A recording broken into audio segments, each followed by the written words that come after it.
Came out in the early through the middle 90s, and I've been touring them. I have another book in the works called Casting Nets into the Sea of Mind, but it'll be a while before that comes out. I've also done a number of musical and film projects around. So you're into music as well? Well, music is into me. I'm not very musical, but there's been a lot of sampling of my voice, and I've done vocal overlays and things like that with bands like The Shaman and Zavuya, Space-Time Continuum. Okay. What will you be talking about when you give your talk at the Whole Life Expo? Well, it's a sort of a broad topic. Here we are at the end of history. All the world's cultures are melting together. More powerful technologies than we've ever imagined are now in existence. Our political assumptions are in flux. Our environment is being destroyed before our very eyes. All kinds of spiritual and religious prophets are selling their wares in the streets. So my take on all this is basically simply to ask the Mr. Natural question, which is, what does it all mean? How did we, essentially an arboreal primate, ever get into a situation of the sort represented by the end of the 20th century? Is it a mad play without meaning? Is it the unfolding of God's plan? Is it the protocol of the elders of Zion or the alien invaders? Just what is going on? And of course, the special lens that I bring to this is the much maligned and highly suspect psychedelic experience. Anathema to some, religion to others. One of the most controversial behaviors available to 20th century people, but one that I think is probably very important to recapturing a sense of personal wholeness and then trying to fit oneself into this truly mad world that we've called into being. The psychedelics that you're talking about might be which drugs? Plant-based indoles such as psilocybin, DMT, mescaline, the combinatory Amazonian thing called ayahuasca. These are all psychedelic plants and plant mixtures with very long histories of human usage in non-Western society. Western society is the most phobic of all cultures toward the psychedelic experience. It's almost on a par with our phobia toward sexuality. In fact, maybe these things are linked. But in Aboriginal and traditional cultures around the world, spirituality has always been associated with dissolving of ordinary cultural boundaries and states of mind. And, you can do this with meditation and fasting and abandonment in the wilderness and so forth and so on. But the most effective and non-invasive way to approach this, everyone agrees, is through ingestion of psychedelic plants.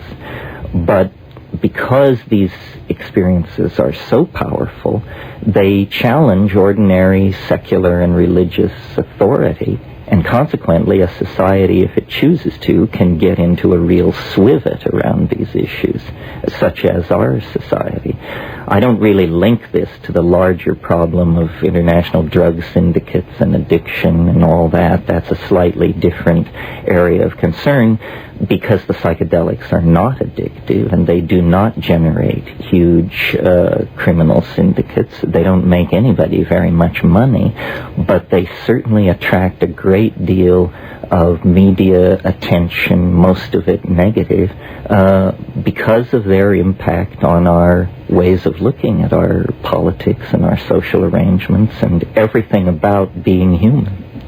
Terence McKenna is our guest. We are still accepting pledges, by the way, at 471-6291 or 1-888-471-6291. This is the last week to make your contributions. I hope you will do so right now, even as we speak. 471-6291. Terence, the way in which you are talking about the psychedelic drugs that you've mentioned suggests that they might be something other than just for fun or escape, that they might actually have something useful in terms of the human experience for instruction. What are we going to learn from these drugs, or have we learned, or could we?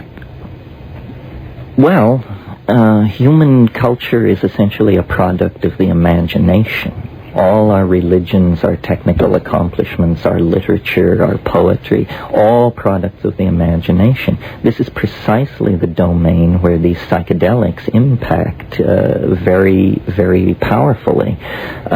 So if we believe that invention, creativity, individual self-expression, insight, if we value these things, then the psychedelics are primary items in our cultural toolbox, because they empower all of those things. It's curious to me that Western civilization, which invented the idea of progress through technology and social transformation, is so phobic of this factor in nature which would accelerate those tendencies in our own culture. So I think there is something for our culture in psychedelics, and there is definitely something for the individual. You know, in a way, culture is like software. It's the operating system in a local area. You download being a Witoto tribesman or a Hong Kong stockbroker, and then behaviors are prescribed. But naive people tend to believe that these operating systems are reality. They're not reality. They're just something you learn as you grow up in a certain time and place. Psychedelics seem to dissolve cultural conditioning. This is one of the things that makes them such political dynamite, because the business of political systems is to convince you of the local operating system, convince you it was sent from God and is beyond critique, when in fact it's just a bunch of rules fellow monkeys pushed together over time to make things easier for the alpha males. Psychedelics dissolve these cultural assumptions, whatever they may be, and for the first time you sort of get to look at the naked human animal and think about where you might want to go personally and as a member, a politically potent member of a society.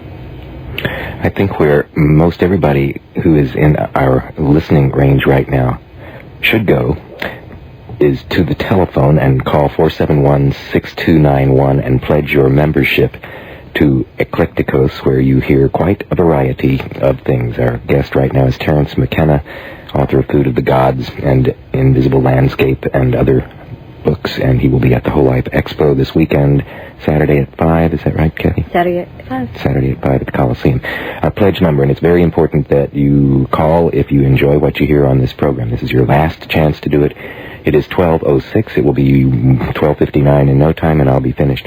So give us a call. Make your pledge, 471-6291. Do it now. There's a category that will suit your pocketbook, 471-6291. You spent a lot of money on a lot of things throughout the year. How many CDs did you buy this year? How many have I made you buy by playing something that you just couldn't resist? Your budget for CDs, how much do you budget for public radio? This is where you get to audition those CDs. 471-6291 or 1-888-471-6291. And if you have a cable on your television set, you are paying, what? $40 a month for something you really don't even use that much, and yet you use us every day? $40 is a membership. 471-6291. Call, pledge now. A business membership would be nice, too. Thank you very much for calling. Now, back to Terence and McKenna. Terence, it's a controversial subject, of course. There are many people listening right now who think, what? This is outrageous. I have somebody on who's promoting the use of psychedelic drugs. Well, I don't know that I'm you're promoting it, but it's interesting to hear what you have to say about it. I would like to know more specifically what these drugs tell us. You're saying that it tells us something about ourselves that is other than what we have been told by the culture that has evolved. Do the drugs have a message in themselves? Is it a language? Is it a way of experiencing a potential in one's own imagination that has heretofore not been tapped? What? Well, first of all, it's a gradient. I mean, whenever we have to talk pharmacology for a moment. Whenever you're talking about a substance or a drug, there's a curve of dose response. So let's just use psilocybin as an example. At low doses, psilocybin makes your vision clearer, makes you feel more robust, more interested in the exterior Kind world. of like coffee or something. On the edge of that, it stimulates. At higher doses, unusual thoughts begin to form, thoughts that you recognize as not your normal pattern of thinking and observing. At still higher doses, when you close your eyes, the normal orange or pale brown background behind your eyelids has been replaced by moving walls of color and pattern. At still higher levels, these moving walls of color and pattern become visions or hallucinations. They become recognizable visual scenarios. Well, anything like that is just flooding your mind with information. And these things have intimations of the distant past, the far future, alien connections of some sort. It's definitely magnifying our own set of cultural preconceptions and obsessions, but it's also putting information in there that we could not ordinarily imagine. And for me, the sine qua non of the psychedelic experience is when I look at the contents of my own mind and say to myself, I could not have imagined this. To me, that's the proof that some kind of communication is taking place. At fairly heroic dose of psilocybin, a person lying in silent darkness has the impression that in a half an hour they're seeing more art of higher quality than the entire Western canon has produced in the last 1,000 years. And your little you there in your trailer near Waco, or there in your teepee up near Sonoma, and yet this Niagara of alien and unpredictable beauty is pouring through your head.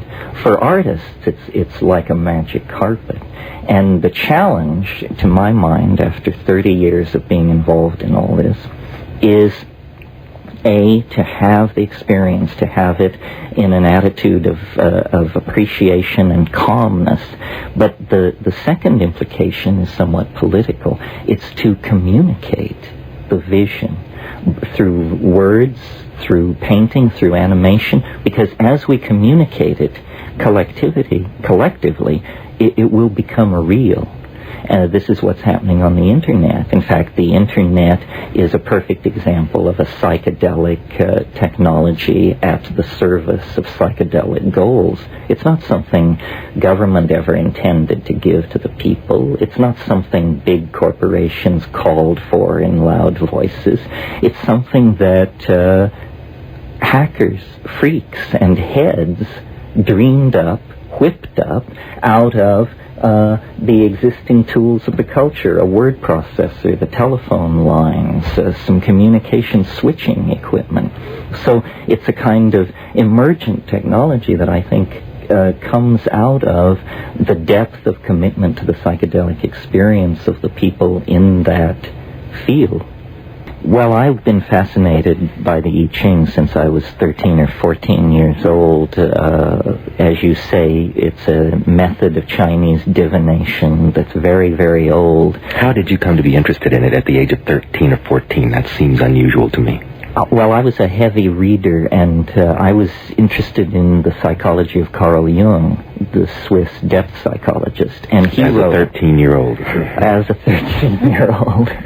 Well, I wasn't good at basketball. I had bad eyes. I couldn't catch any kind of round object. So a sort of survival response was to hide out in the library. And it made me the freak I am today.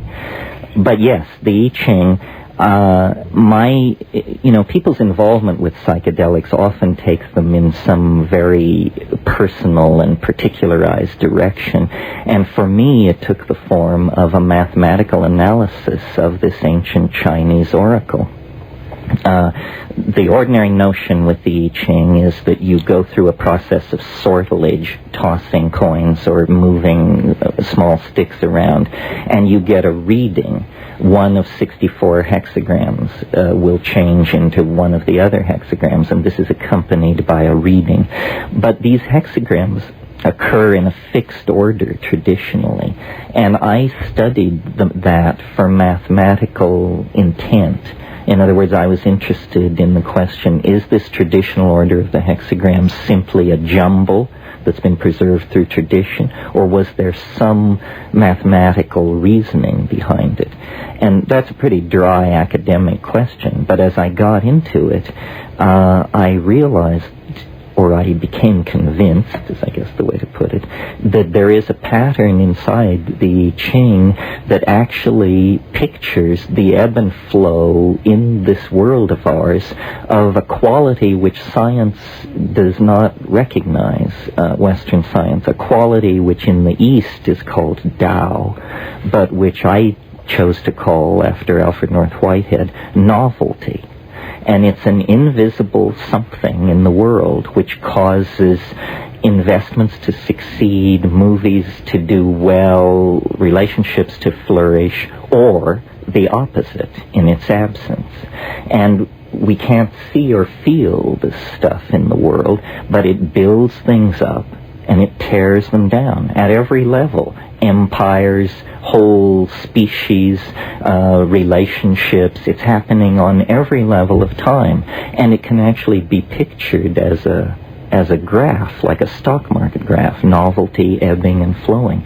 Well, to cut to the chase on this, the bottom line in this kind of thinking is the ability to predict not only the future, which is pretty much a fire-free zone, but also to predict the past, to lay these novelty graphs out over the past 2,000 years of invention, migration, pogrom, and so forth, and to see that when society is inventive, creative, productive, novelty is increasing according to this mathematical theory. Similarly, societies that are restricting freedoms, very constipated, very restrictive in their approach to reality, these register on this graph as societies ruled by the opposite of novelty, which I call habit.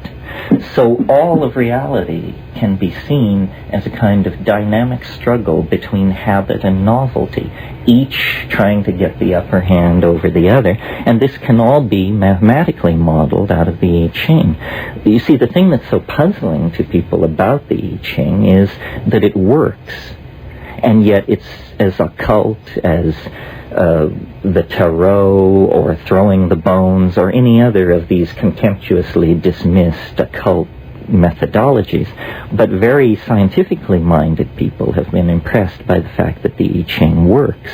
So I set out to figure out why and how it worked, and I wrote about this in The Invisible Landscape and have published software, and it's my unique contribution to 20th century ideology. Psychedelics are advocated and defended by many people from many different perspectives, but I, so far as I know, am the only person who has built a complete edifice of explanations of nature, but honestly admitting that the foundations and the inspiration were psychedelic experiences. Terence McKenna, our guest. Our pledge number is 471-6291 or 1-888-471-6291. It's unusual for me to have as a guest at the very end of the program, which concludes our fundraising efforts, but Terence McKenna is an unusual person. I'm glad to have him today. And I hope you will be responding by calling and making pledges at 471-6291 or 1-888-471-6291. We're just about finished. Time is running out. 471-6291. Call and make a pledge. You might miss a couple of words, but call and make your pledge. He has some more interesting things to say.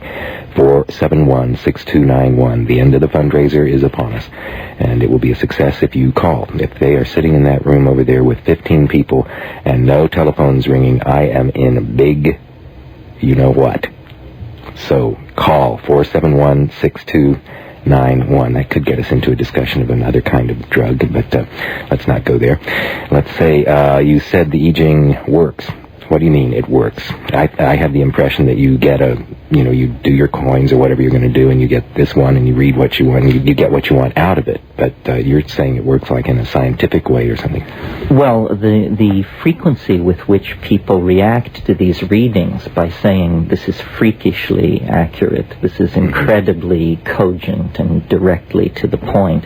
It's more than like the astrology thing in the newspaper. Oh, yeah, so I can see myself in that. I think it's more precise. But let me riff on something you said in your pitch. You said time is running out. This is a conclusion that I was not happy to have forced upon me by this research into the I-Ching. It not only tells you or gives you this map of novelty of past and future, but for the map of novelty to fit the historical data, you have to swallow the very large and, for a rationalist, uncomfortable conclusion that the end of time itself, or a moment of universal novelty, very difficult to picture through the eyes of ordinary physics, is upon us, lies not that far in the future. And so this has given my career a peculiar spin, because here I am basically trying to be a scientific rationalist, but now burdened not only with a theory that predicts the future, but in the course of predicting the future, predicts that in 2012 AD, all of the novelty that has been unleashed over the past few billions of years, not only cultural and technological novelty, but the novelty of biology, the novelty of geology, all of these things reach some kind of crescendo of connectivity and intensity within the lifetimes of most of us. I basically have a theory of history which says history is not pushed by the events of the past unfolding their causal necessity. Rather, time is pulled into the future by a kind of attractor. And if you want to think of it beginning in a certain point in time, although I think it extends through the whole life of the universe, but imagine that a couple of million years ago, primates quietly living in the canopies of African rainforests got a yin, got a call, felt the touch. And from that point to this, it's been a slow, never faltering march on the part of our species deeper into a world of alien strangeness, a world no other animal knows, a world of symbolic activity driven by the imagination. First songs and stories, and then writing, and then mathematics and language, and then higher and higher technology. We are actually being sculpted in the image of an alien something that is making us like itself as we approach it through historical time. And some people say, well, this sounds like Christianity in a techno garb. Well, Christianity has a piece of the action. Any religion which spends thousands of years meditating on man's fate is going to get some part of the story right. And I think the Christian assumption of an approaching great change, or Art Bell calls it the quickening, it's all around us. It's perfectly obvious that the 20th century is the culmination of 10,000 years of culture, and that beyond the 20th century lies, quite simply, the unimaginable.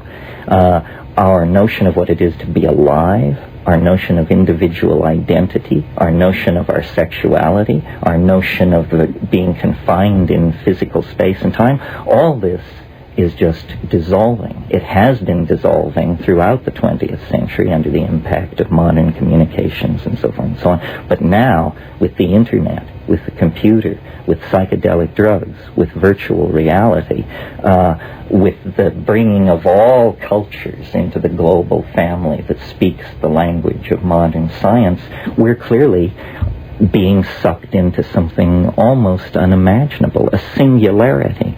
And some people say, well, it's 1,000 years in the future, it's 500 years in the future. Not if you factor in the asymptotic acceleration that seems to be a natural part of the process. You just went over my head, the asymptotic. It goes faster and faster. It's not a smooth, we're not traveling 100 miles an hour toward the eschaton. We're traveling 100 miles an hour times 100 miles an hour toward it. In other words, the acceleration is increasing, and very hard-nosed engineering types talk about an era 10, 15 years in the future when we will release infinite energy, attain infinite speeds, be able to pack all the information we want into a few nanometers of space.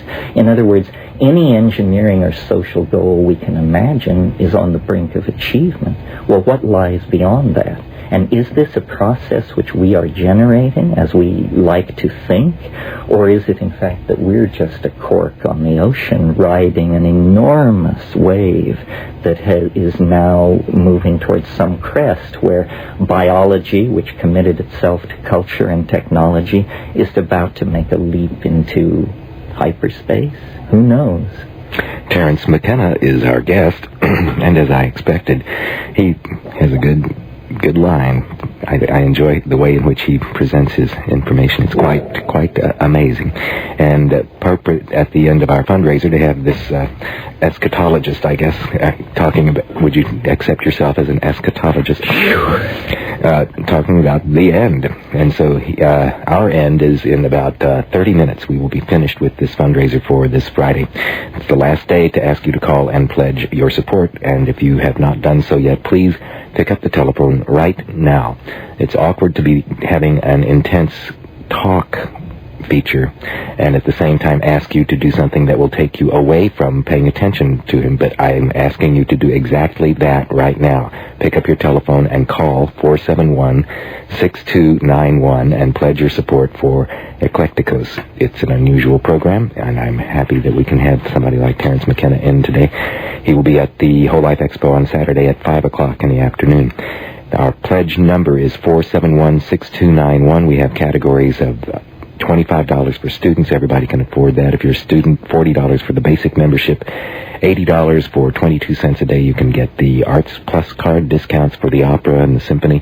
471-6291 or 1-888-471-6291. $160 family membership, a $365 a day club membership, and $500 business memberships, only $1.37 a day. Let's have a business membership from you, 471-6291. I would love to have a business membership from some bookstore in Austin. You know, you guys out there, come on, give us a contribution, 471-6291, or you can get onto the website, since Terence is talking about the web and internet and stuff, www.utexas.edu/KUT. Give us your call right now, 471-6291 is the number, and we are just about out of time. And out of time is what we are at the year 2012 on December the 21st, according to the calculations that you have done. But time is a funny kind of concept, and it's also a spice. We were being silly earlier today. And by the way, can you either of you remember, and Douglas Adams, Hitchhiker's Guide, and et cetera, isn't it 42 that they come up with as the number? Is the answer? Yeah. It is. It is 42. Okay, so how does that in any way figure into your calculations? Well, I think somebody figured out that there are 10 high 42 particles in the universe, or 10 high 42 possible interactions among particles. I'm sure he follows all this stuff very closely. So somehow, Terence, through your study of the mathematics of the I-Ching and applying that study to the observation of the novelty graph through history, you have calculated this date as the time in which time will at least have a different meaning, if not cease to exist. So what will time be like then? What can we know? How did you I first want to know more. How did you come up with this date? I'm sure it had to do with a lot of big numbers and computers, but... Well, whenever you have a curve of any sort that you're trying to fit to data, which is a curve of another sort, there's mathematical protocols called best fit relationships. Essentially, you just move one along the other, measuring how well they fit together. And when you get the best fit, the two are in congruence. So it's pulsing at a different rate. It goes up and down and it goes up and down. So, for instance, you have, the Italian Renaissance, a spike of novelty, then the horror of the colonization of the New World. That's a descent. And you can see that history is the ebb and flow because societies can't sustain novelty very long, and if they become habitual, sooner or later some genius or religious crank turns over the apple cart, and then you get new novelty. So societies are always in an uncomfortable relationship to novelty and habit. I've spent a lot of time trying to imagine what could happen in 2012 that would fulfill the graph, but not require the absolute transformation of all time and space forever. Since that's such a large cookie, I don't think I want to take a bite out of it. Hard to know what the recipe might be as well.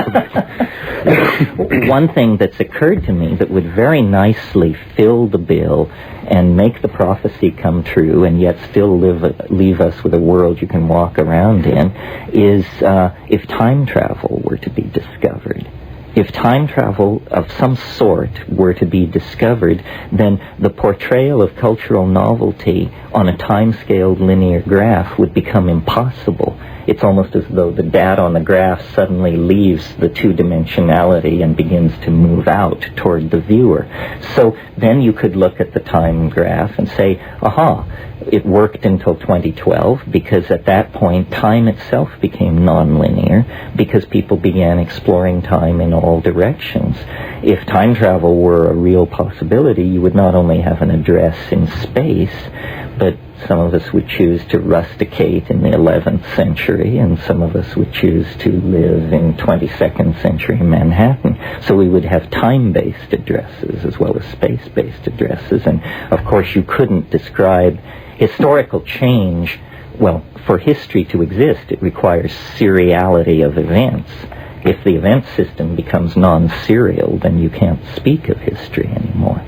Something very large like this is happening to us. Perhaps we're going to form a symbiotic relationship with solid-state machinery of some sort. Lots of people are cheering that on. Now, run that one by me again. It means like humans and computers will get married and have kids or something? Or? No, it means you won't be able to tell where your body stops and the internet begins. In other words, you'll say, gee, I wonder what they're serving at so-and-so's restaurant tonight. And the answer will be hanging there in space because you will have automatically accessed the internet, been to their website, looked at the menu, and returned with the data. In other words, we are going to create, I think, a collective... What the internet is a nervous system. It's the collective mind of humanity being hardwired as an artifact that completely encloses the entire planet in a thought. And as the interface becomes more invisible, so it's not about can you type or do you have a computer or anything like that. It's simply a matter of one's own mental faculties through the prosthesis of cybernetics becoming very, very godlike. Terence McKenna is our guest. A couple more questions for him, and I would like to urge you at 12:35 as we run out of time during our fundraiser to call 471-6291 and make your pledge of support to public radio.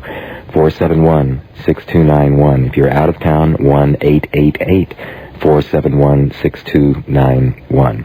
Would you be able to hear this kind of discussion? Where on earth else would you be able to hear this kind of discussion? Here on Eclecticos, we're happy to have it. Terence McKenna, 471-6291. Pledge your contribution right now as we run out of time. And, Terence, okay, let me ask you this. There's implication of what you had there that leads me to the question about perhaps artificial intelligence. And I don't know if you're familiar with this, but this one thing fascinated the hell out of me about 8 years ago. I'm not one of these internet people. I don't do that stuff. But when we first got a computer, there was this little game called Ractor. I don't know if you're familiar with it. And I stuck it in this damn machine and I got so lost in that thing. And I could not believe what I was dealing with. I had the actual experience of it really being an intelligence. And I thought I was being awfully smart back with it. But so this was a speech-driven, interactive thing where you talked and it made responses and gave you options on how to respond back to it. But you could. I finally figured out that whoever had programmed the darn thing was somehow connected through the run operator and all that kind of stuff. And so I knew some of the avoidance techniques. But still, it was very convincing, very compelling. Well, it was a very early example of a very simple form of AI. It was followed by Liza, the computerized psychiatrist. She's still online at a website. There was a recent book written by a guy, his last name was Leonard, called Bots. And he talks about these bits of code on the internet which are designed to operate semi-autonomously, looking for email lists or looking for certain... These things are the embryonic basis of an artificial intelligence. I think this is definitely in our future. There's a guy at Carnegie Mellon University, Hans Moravec, who wrote a book called Mind Children, and he points out how much of the human world is already under computer control. For instance, the world price of gold in London, computers look at the economic performance around the world, says as these artificial intelligences become more sophisticated, they will eventually begin to learn autonomously. And a computer can learn 50,000 times faster than a human being. So one of these AIs awakening to its own identity on the internet could, within 5 to 10 minutes, get a complete grasp of the human world, the history of life on this planet, and its place in the great order of things. And what this AI would think of that, we don't know. Would it worship us as gods? What would be its values? Would it take a look at the trashed environment and wrecked Earth and begin to turn off factories and dial down the power grid? How artificial, how alien will the AI be? We don't know, because we don't know how superintelligence thinks. If we knew, we would be superintelligent. So in a way, we have called forth into our midst another species of intelligence. And how it relates to us will be probably almost entirely defined on its terms. So this is just one of many stand-your-hair-on-end scenarios that we could discuss here. But this is a very real one. Long before flying saucers land on the south lawn of the White House, the alien artificial intelligence that is growing in the primordial soup of the Internet will have speciated and conquered the planet. Wow. This is Terence McKenna getting us ready for Halloween. We had Dracula earlier, and now we're approaching the end of time as we know it, and we certainly are on this program. It's 20 minutes before 1 o'clock. You have just time enough to get your pledge in at 471-6291. The volunteers are standing by waiting to hear from you with your money. 471-6291. I know I'm going to hear you on the street saying, "Oh, John, you had Terence McKenna on. That was just incredible, man." Yeah, hey, man. It was so incredible you didn't even bother to pick up the phone and make your pledge. So, man, pick up that phone, 471-6291 or 1-888-471-6291. It's the last chance you have to pledge your membership to Eclectic Host during this very busy and we hope successful fundraiser. I haven't had anybody bring me any names, so I'm afraid that means nobody is making any phone calls because we're talking and you're interested in what we have to say, or maybe you're not. I'm not talking to you if you're not there. But if you are there, you are the one I want to pick up the telephone and call 471-6291. You have just time enough to do it. We'll give you the Arts Plus program, and lots of people participate in that. Galleries all over town and the PAC, etc. You'll get discounts. $80 is all it takes to be a KUT member at that level, and you'll get the KUT sweatshirt with the armadillo on it, and you'll also get to choose from the coffee mug, and you've got many reasons to pledge. Mainly, just don't let me catch you on the street at a party. If I know who you are and I find out you haven't pledged, you're in trouble. 471-6291. And if I don't know you at all, you know you ought to pledge. So come on, 471-6291. Or if you're out there in Fredericksburg or San Angelo or Bastrop or Georgetown or San Marcos, call 1-888-471-6291. Terence McKenna, back again. One of the questions that I have for you, I guess, is the experience that has been described by those who have taken some of the psychedelics has been that there is information in the drug. And there's a dilemma. Well, the drug was this little thing, a pill or whatever. The experience was had through a revelation in consciousness. So is it in the drug? Is it in your head? Is it in both? What's the relationship between what that drug is and what the revelation of the person who experiences the drug? Well, I feel the force of that question. I think the first scientific experiment I ever performed was I destroyed a radio to get at the little people inside. And having a psychotic episode. The drugs sort of raise this same issue. As someone with a knowledge of chemistry, I know that the drug molecules are very simple molecules. We have proteins in our body with molecular weights of 200,000-300,000 Daltons. The psychedelic molecules are tiny and simple. On the other hand, the content of the experience is so alien, so capable of transforming one's expectations and understanding that it seems a little disingenuous to just say you're just talking to yourself. So back to the radio model. There aren't little people inside the radio, but there are little people, or big people, we hope, somewhere far away in the radio studio.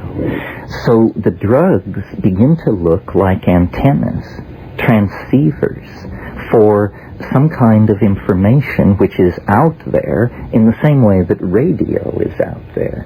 I mean, it's hard to stand somewhere in the world these days and not have your body transected by thousands of AM and FM radio stations, air-controlled signals, all this. You're not aware of that. Imagine if there were simply a drug invented that allowed you to be aware of the radio moving through your body. What a smorgasbord of options would await you. Well, in a sense, I think that's what the drugs are showing us. You know, there's a lot of talk now in quantum physics about what's called non-locality. This is a conclusion that quantum physics spent most of the 20th century resisting as even weirder than some of the other stuff they had accepted. But now experiment seems to be hammering home the notion that the universe actually works this way. And what it seems to be is that behind the dimension of ordinary space and time ruled by Einsteinian physics is a domain called the domain of Bell non-locality, after the physicist who discovered it. And this is a domain where all particles which were ever in intimate association retain a kind of connectivity, no matter how far apart in time and space they have come in the meantime.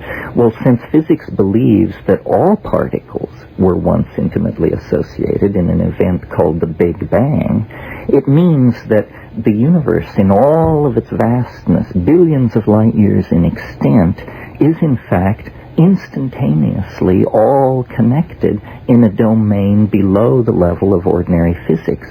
Well, we don't know how to use the non-local domain for communication, but we have discovered it. So give us 100 years, 1,000 years of continued civilization, we could probably crack that puzzle. If any civilization anywhere in the universe ever got this far with a technology to the point where they were on the brink of non-local radio, let's call it, we would hear them. Because when it's non-local, it's everywhere.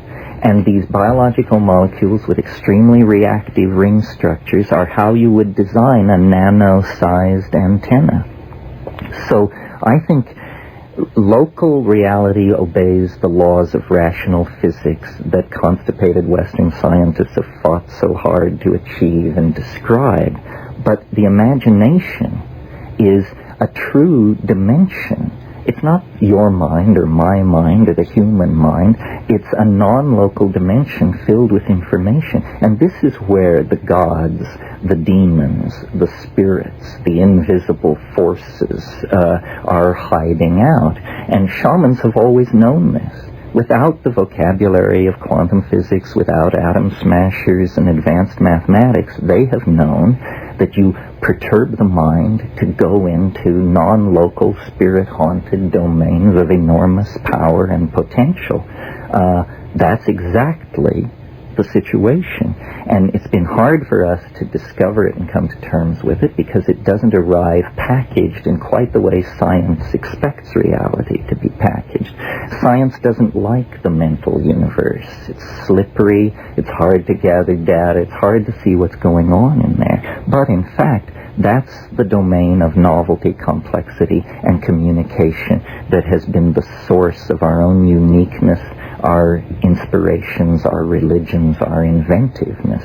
And it's just now time, as we mature as a civilization, to address this, to get in touch with these whisperings from other dimensions, to learn from them, to trade memes, and there may be some answers there that can help us out of the immense cultural quagmire into which we've wandered.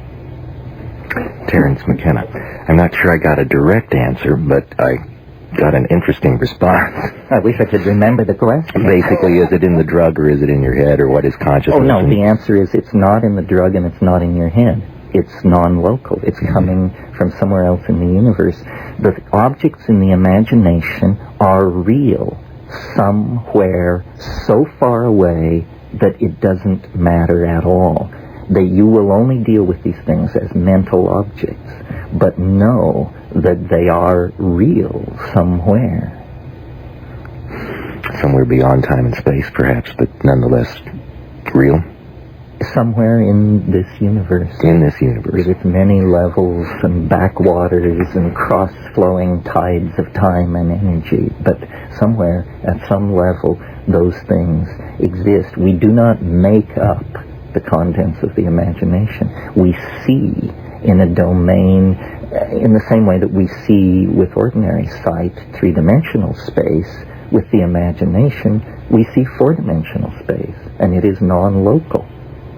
Terence McKenna is our guest, and he's certainly one of the most interesting guests I've ever had, and I hope you're enjoying listening to him. And if you are, I hope you will take just a moment now and make your contribution to public radio at 471-6291. We are 9 minutes away from closing time.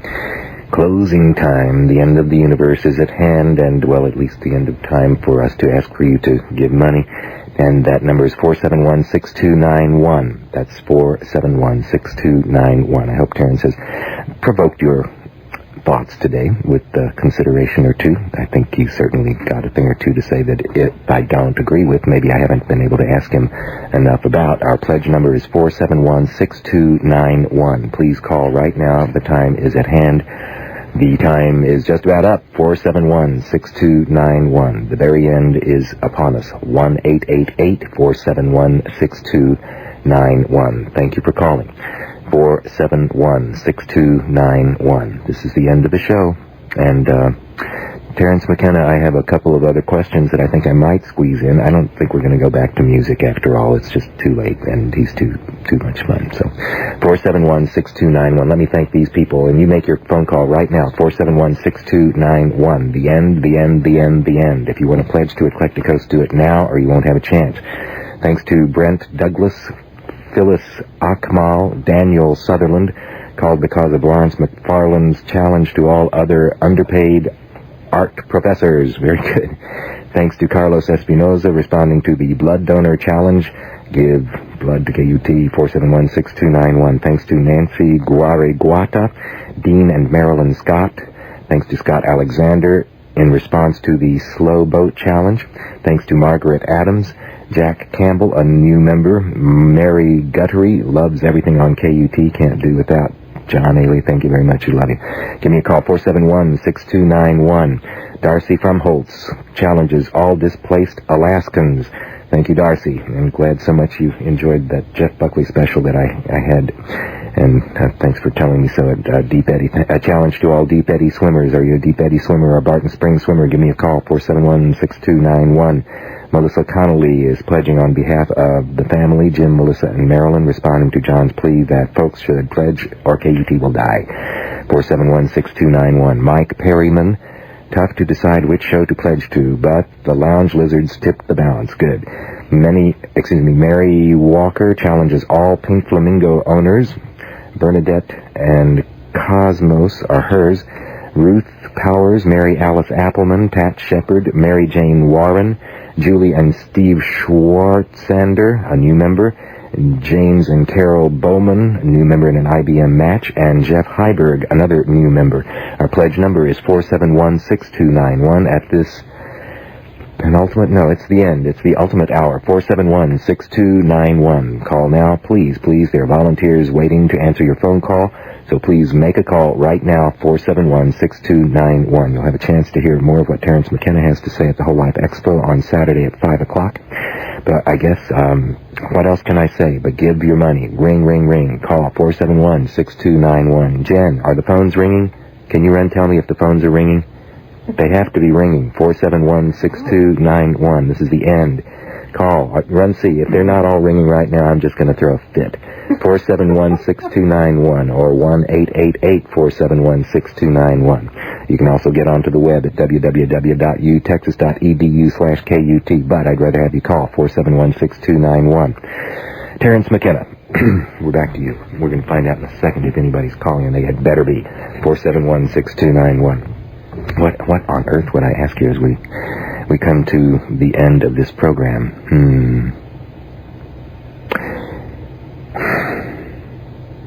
What after 2012? Well, I'm a rationalist, so I would bet against my own rap. The world has always had street corner prophets bawling out their strange despair. I have to be intellectually honest with my own experience, and so I will advocate this idea of an enormous transformative event in 2012. But as a rationalist and a scientist, I'm skeptical myself. I don't want to slip into religion and prophecy. There are enough bizarre cults in the world. On the other hand, this thing seems to have the force of a self-fulfilling prophecy. So if I'm right, or right enough, then what's happening is all our problems are coming down upon us at once, at the same time that all this creativity is being unleashed at once. I don't think primates really get traction until the going gets very, very tough.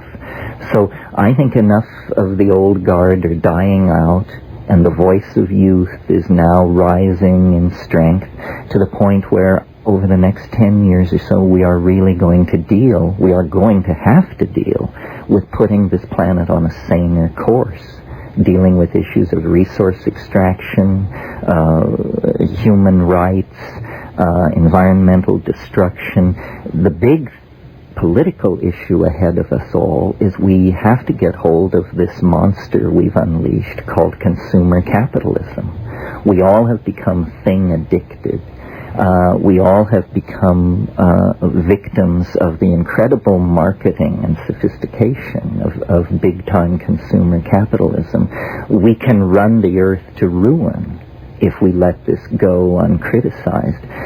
Psychedelics are ultimately provide an impulse to political dialogue and reform. If they don't do that, they're just another hedonistic self-indulgence. So I think what we need to do is not worry about the built-in schedules of novelty and transformation. Act as though the responsibility for the future rested on our own shoulders, and begin to build a sense of community and environmental concern, so that if in fact there isn't a built-in springboard into hyperspace, we will be able to live on this planet in peace, dignity, and health for however much time the vicissitudes of fate and history give us. Well said, so far as I'm concerned. Terence McKenna, it's been a pleasure to have you today. Really, to talk to you. Really have enjoyed this quite a bit. Thank you for coming. Thank you, Joe. Look forward to seeing you at the Whole Life Expo on Saturday at 5 o'clock in the afternoon. The Whole Life Expo starts today. And it starts today. Starts at 2 o'clock today. And there are all sorts of things going on at the Whole Life Expo.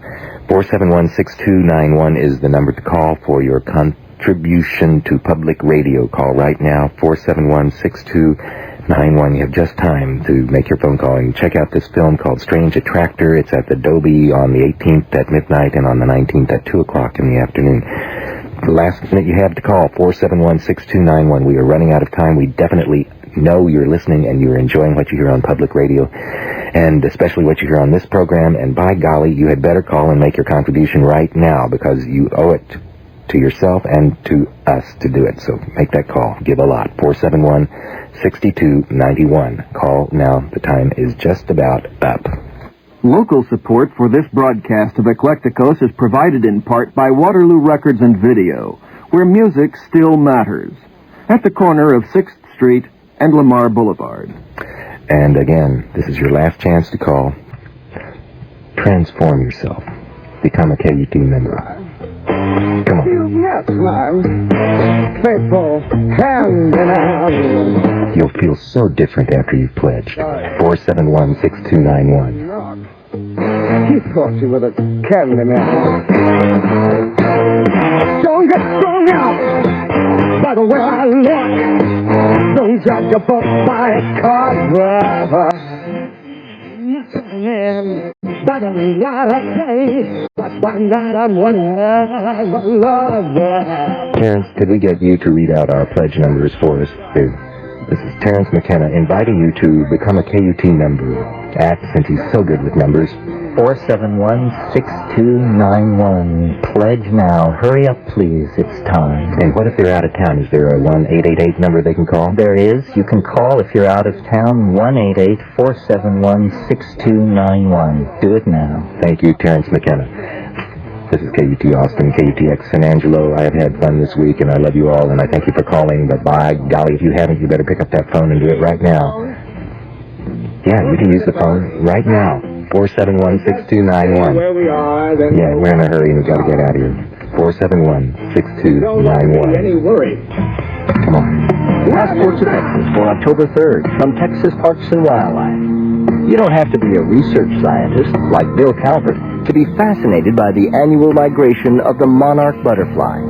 Soon, millions of orange and black monarchs will pass through Texas, dazzling all who witness this extraordinary phenomenon. Each autumn, the monarchs from the eastern part of the continent begin an enormous trek across the continental United States to Mexico. It takes them about 2 months to get from their major breeding grounds, which are in the latitude of the Great Lakes, to cross the continental U.S., funnel through Texas, enter into Mexico, and then follow the mountains into central Mexico. Monarchs catch a ride on the winds of cold fronts, says Calvert, and will travel through Texas along a 200-mile-wide flyway extending from Wichita Falls to Del Rio. They enter the state around the 1st of October, and they travel a certain distance with the winds, and then the winds play out. And then they roost for a while, and that's when they're best seen. Look for monarchs in low areas along creeks and streams, or visit a state park famous for monarch sightings such as Possum Kingdom, Abilene, South Llano River,